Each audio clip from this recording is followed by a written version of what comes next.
श्री परमात्मने नमः। श्री हरि साधन सुधा सिंधु ज्ञान योग आध्यात्मिक साधना। गीता का ज्ञान तत्व। श्रीमद् भगवद गीता के अनुसार ज्ञेय का अर्थ पर ब्रह्म परमात्मा है। विचार करने पर प्रतीत होता है कि ज्ञेय उसे कहते हैं जो जाना जा सके, जानने योग्य हो अथवा जिसे जानना आवश्यक हो। इन तीनों में प्रथम जाना जा सकने वाला ज्ञेय है संसार, क्योंकि यह नश्वर जगत ही इंद्रियों के द्वारा या अंतःकरण के द्वारा जाना जाता है तथा जिन साधनों से हम संसार को जानते हैं वे साधन भी वास्तव में इस ज्ञेय संसार के ही अंतर्गत हैं। इस संसार का जानना भी उपयोगी है, पर वह जानना है उसके त्याग के लिए, अर्थात यह संसार ज्ञेय होते हुए भी त्याज्य है। वस्तुतः ज्ञेय एकमात्र परमात्मा ही है। इससे गीता ने स्पष्ट कहा है। 13वें अध्याय में श्री भगवान ने ज्ञान के 20 साधनों का नाम ज्ञान बताकर उन साधनों से जिसका ज्ञान होता है वह ज्ञेय तत्व परमात्मा है, यह बात स्पष्ट कही है। इस श्लोक के पहले चरण में वे ज्ञेय तत्व को बतलाने की प्रतिज्ञा करते हैं। दूसरे चरण में उसके जानने का फल अमृत की प्राप्ति बतलाते हैं। तीसरे चरण में उसका नाम लक्षण के साथ बतलाते हैं और चौथे चरण में उस ज्ञेय तत्व की अलौकिकता का कथन करते हैं कि वह न सत्य कहा जा सकता है न असत्य। इस प्रकार इस गीता के 13वें अध्याय के 12वें श्लोक में इस श्लोक के द्वारा परमात्मा के निर्गुण निराकार रूप का वर्णन करते हैं। अगले श्लोक में परमात्मा के सगुण निराकार रूप का वर्णन करते हैं, जो कि गीता के 13वें अध्याय के 13वें श्लोक का है। सब जगह उनके हाथ पैर हैं, सब जगह उनकी आँखें, सिर और मुँह है और सब जगह वे कान वाले हैं तथा सबको घेर कर वे स्थित हैं। जैसे सोने के ढेले में सब जगह सब गहने हैं, जैसे रंग में सब चित्र होते हैं, जैसे स्याही में सब लिपियाँ होती हैं, जैसे बिजली के एक होने पर भी उससे होने वाले विभिन्न कार्य यंत्रों की विभिन्नताएं विभिन्न रूप धारण करते हैं। एक ही बिजली बर्फ़ जमाती है, अंगाठी जलाती है, लिफ्ट को चढ़ाती उतारती है, ट्रामा तथा रेल को चलाती है, शब्द को प्रसारित करती है तथा रिकॉर्ड में भर देती है, पंखा चलाती है तथा प्रकाश करती है। इस प्रकार उससे अनेकों परस्पर विरुद्ध और विचित्र कार्य होते देखे जाते हैं। इसी प्रकार संसार की उत्पत्ति, स्थिति और प्रलय आदि अनेक परस्पर विरुद्ध और विचित्र कर्म एक ही परमात्मा से होते हैं, पर वे परमेश्वर एक ही हैं। इस तत्व को ना समझने के कारण ही लोग कहते हैं कि जब परमात्मा एक है तब संसार में कोई सुखी और कोई दुखी क्यों है। उन्हें पता नहीं कि जो ब्रह्म निर्गुण निराकार तथा मन, वाणी और बुद्धि का अविषय है वही सृष्टि की उत्पत्ति, स्थिति और प्रलय करने वाला सगुण निराकार परमेश्वर है। इनकी एकता का प्रतिपादन करते हुए ही गीता कहती है। 13वां अध्याय 14वां श्लोक। संपूर्ण इंद्रियों से रहित होते हुए भी वे संपूर्ण इंद्रियों का कार्य करते हैं और आसक्ति रहित होते हुए भी सबका धारण पोषण करते हैं। सर्वथा निर्गुण होते हुए भी संपूर्ण गुणों के भोक्ता हैं। तथा गीता के 13वें अध्याय के 15वें श्लोक में भी कहा गया है कि वे सब प्राणियों के बाहर भीतर हैं और चर अचर प्राणी मात्र भी वे ही हैं। वे परमात्मा दूर भी हैं और नज़दीक भी हैं। अत्यंत सूक्ष्म होने से वे अविज्ञेय हैं, क्योंकि वे अणु से भी अणु हैं। जानने में आने वाले जड़ पदार्थों की अपेक्षा उनका ज्ञान सूक्ष्म है और ज्ञान की अपेक्षा ज्ञाता अत्यधिक सूक्ष्म है। फिर वह जानने में कैसे आ सकता है। श्रुति भी कहती है कि उसी की चित्त शक्ति से बुद्धि, मन और इंद्रियां अपने अपने विषयों को जानने में समर्थ होते हैं। वह ज्ञेय तत्व दूर से दूर और समीप से समीप है। देश की दृष्टि से देखने पर पृथ्वी से समीप शरीर, शरीर से समीप प्राण, प्राण से समीप इंद्रियां, इंद्रियों से समीप मन, मन से समीप बुद्धि, बुद्धि से समीप जीवात्मा तथा उसका भी प्रेरक और प्रकाशक सर्वव्यापी परमात्मा है। और दूर देखने पर शरीर से दूर पृथ्वी, पृथ्वी से दूर जल, जल से दूर तेज, तेज से दूर वायु, वायु से दूर आकाश, आकाश से दूर समष्टि मन, मन से दूर महातत्व और महातत्व से दूर परमात्मा की प्रकृति तथा प्रकृति से अति दूर स्वयं परमात्मा है। अतः देश की दृष्टि से परमात्मा दूर से दूर है। इसी प्रकार काल की दृष्टि से परमात्मा दूर से दूर तथा समीप से समीप है। वर्तमान काल में तो वह परमात्मा, क्योंकि जड़ वस्तु मात्र प्रत्येक क्षण नाश को प्राप्त हो रही है, अतएव उनकी तो सत्ता है ही नहीं। यदि सत्ता माने भी तो उससे भी समीप वह सत्य तत्व है। और भूतकाल की ओर देखें तो दिन, पक्ष, मास, ऋतु, अयन, वर्ष, युग, चतुर्युग, कल्प, पराद, ब्रह्मा की आयु तथा उससे भी पूर्व वे सजातीय, विजातीय तथा स्वगत भेद से शून्य सत्य स्वरूप पर ब्रह्म परमात्मा ही थे तथा भविष्य में भी उसी प्रकार क्षण, पल, दंड, घड़ी, प्रहर, दिन, पक्ष, मास, ऋतु, अयन, वर्ष, युग, चतुर्युग, कल्प, पराध तथा ब्रह्मा की आयु के बाद भी वे ही परमात्मा रहेंगे। शिष्यते शेष संज्ञाः, अतएव दूर से दूर भी वही तत्व विद्यमान है।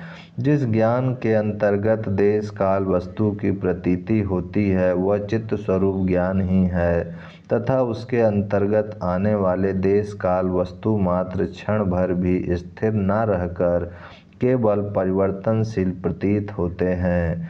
परिवर्तनशीलता में वस्तु न होकर केवल क्रिया है और वह क्रिया भी केवल प्रतीत होती है। वस्तुतः वहाँ क्रिया भी न टिक कर केवल ज्ञान मात्र ही है। वह ज्ञान चिन्ह मात्र है, ज्यों का त्यों विद्यमान है, वही अवश्य जानने योग्य वस्तु है।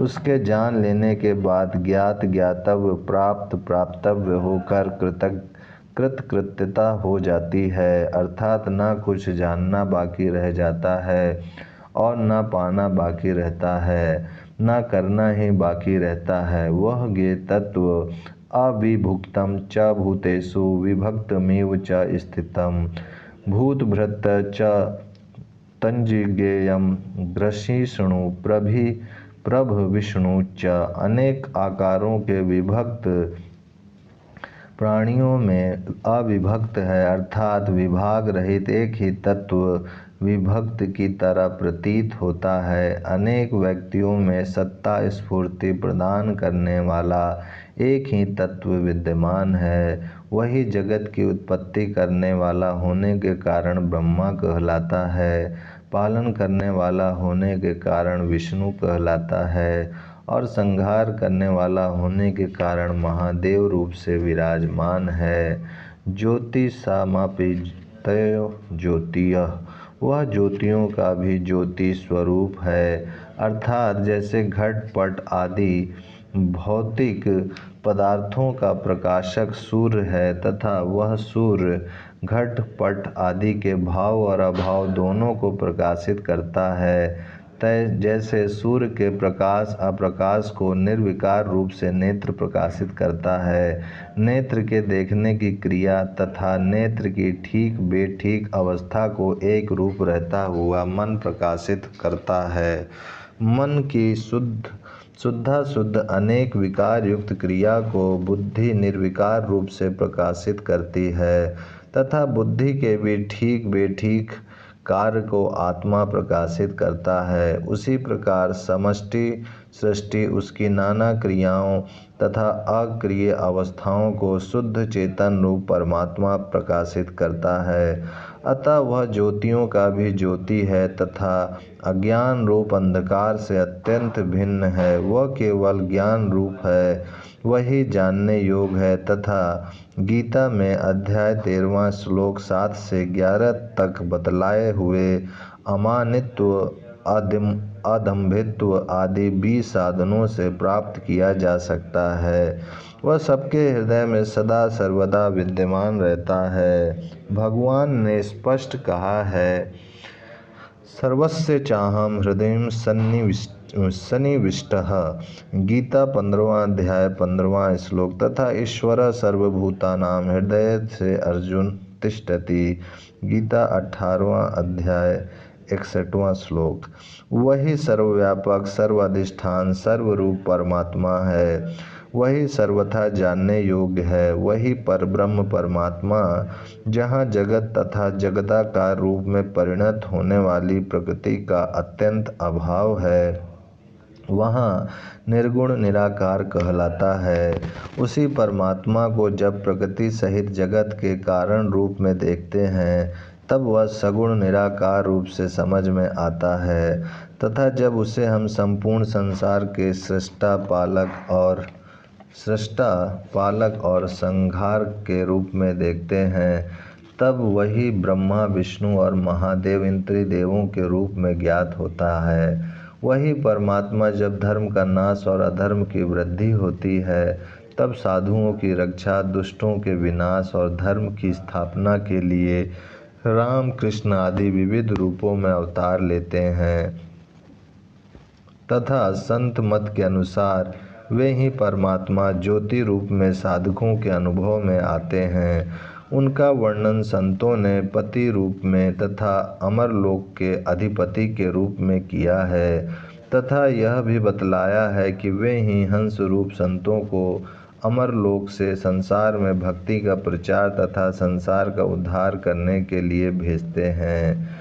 वे ही दिव्य वैकुंठाधिपति, दिव्य गोलाकाधिपति, दिव्य साकेताधिपति, दिव्य कैलाश अधिपति, दिव्य धाम के अधिपति, सत्यलोक के अधिपति आदि विभिन्न नामों से पुकारे जाते हैं तथा इनकी प्राप्ति का ही परमात्मा की प्राप्ति, मोक्ष की प्राप्ति, परम स्थान की प्राप्ति, परम धाम की प्राप्ति, आग स्थान की प्राप्ति, परम शांति की प्राप्ति, अनामय पद की प्राप्ति, निर्वाण परम शांति की प्राप्ति आदि आदि अनेक नामों से गीता में तथा न्याय नए ग्रंथों में निरूपण किया गया है। वही सर्वोपरि परम तत्व श्री गीता जी का ज्ञेय तत्व है, जिसकी प्राप्ति के स्वरूप का वर्णन करते हुए भगवान कहते हैं, यम लब्ध्वा चापारम लाभम मन्यते नाधिकम ततः। गीता 6 अध्याय 22वां श्लोक। जिस स्थिति की प्राप्ति के बाद वह कभी विचलित नहीं होता। मनुष्य के विचलित होने के 2 कारण होते हैं। एक तो जब वह प्राप्त वस्तु से अधिक पाने की आशा करता है, दूसरे जहाँ वह रहता है वहाँ यदि कष्ट आ पड़ता है तो वह विचलित होता है। इन दोनों कारणों का निराकरण करते हुए भगवान कहते हैं कि उस ज्ञेय तत्व की प्राप्ति से बढ़कर कोई लाभ नहीं है। उसकी दृष्टि में भी उससे बढ़कर कोई अधिक लाभ नहीं दिखता, क्योंकि उससे बढ़कर कोई तत्व है ही नहीं तथा तत्वज्ञ महापुरुषों में सुख का भोक्तापन रहता नहीं। अतएव व्यक्तित्व के अभाव में भारी से भारी दुख आ पड़ने पर भी विचलित कौन हो और कैसे हो। वह महापुरुष तो सदा निर्विकार रूप में स्थित रहता है, वह गुणातीत हो जाता है। भगवान कहते हैं, प्रकाशम च प्रवृत्तिम च मोहमेव च पांडव न द्वेष्टि संप्रवृत्तानि न निवृत्तानि कांक्षति। उदासीनो व दासीनो। गीता 14वां अध्याय 12वें से 25 श्लोक। अर्थात हे अर्जुन, जो पुरुष सत्व गुण के कार्य रूप प्रकाश को, रजोगुण के कार्य रूप प्रवृत्ति को तथा तमोगुण के कार्य रूप मोह को भी ना तो प्रवृत्त होने पर बुरा मानता है और न निवृत्त होने पर उनकी आकांक्षा करता है। जो मनुष्य उदासीन साक्षी के समान स्थित हुआ गुणों के द्वारा विचलित नहीं किया जा सकता तथा गुण ही गुण में बरतते हैं, यूँ समझकर जो सच्चिदानंद घन परमात्मा में एक ही भाव से स्थित रहता है एवं उस स्थिति से चलायमान नहीं होता, जो निरंतर आत्म भाव में स्थित हुआ सुख दुख को समान समझता है तथा मिट्टी पत्थर और स्वर्ण में समान भाव रखता है, धैर्यवान है, प्रिय और अप्रिय को समान देखता है तथा अपनी निंदा और स्तुति में भी समान भाव वाला है, जो मान और अपमान को समान समझता है, मित्र और शत्रु के पक्ष में समभाव रखता है, वह संपूर्ण आरंभों में कर्तापन के अभिमान से रहित पुरुष गुणातीत कहलाता है। गीता के ज्ञेय तत्व की अनुभूति का यही फल है। ओम शांति शांति शांति।